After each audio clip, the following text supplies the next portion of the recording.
Taste the Daily. Kovai தனியார் பொறியியல் கல்லூரி விடுதி உணவில் பூச்சிகள் இறந்து கிடந்ததால் மாணவர்கள் அதிர்ச்சியடைந்தனர்.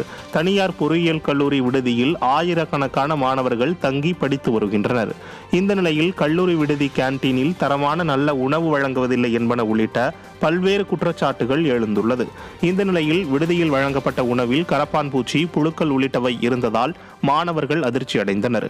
இந்த நிலையில் கல்லூரிகளில் வழங்கப்படும் உணவு, தங்கும் விடுதிகளில் உள்ள வசதி உள்ளிட்டவற்றை திறனற்ற திராவிட மாடல் அரசு ஆய்வு செய்து நடவடிக்கை எடுக்க தயங்குவது ஏன் என மாணவர்கள் ஆவேசத்துடன் கேட்கின்றனர்.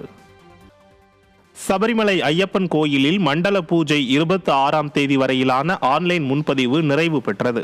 உலக பிரசித்தி பெற்ற சபரிமலை ஐயப்பன் கோயில் மகர விளக்கு பூஜைக்காக நடை திறக்கப்பட்டுள்ளது. ஆன்லைன் முன்பதிவு அடிப்படையில் தினமும் 70,000 பக்தர்களுக்கு அனுமதி அளிக்கப்பட்டு வருகிறது. இந்த நிலையில் வரும் 26ஆம் தேதி மண்டல பூஜை நாள் வரை முன்பதிவு நிறைவடைந்ததாக அறிவிக்கப்பட்டது.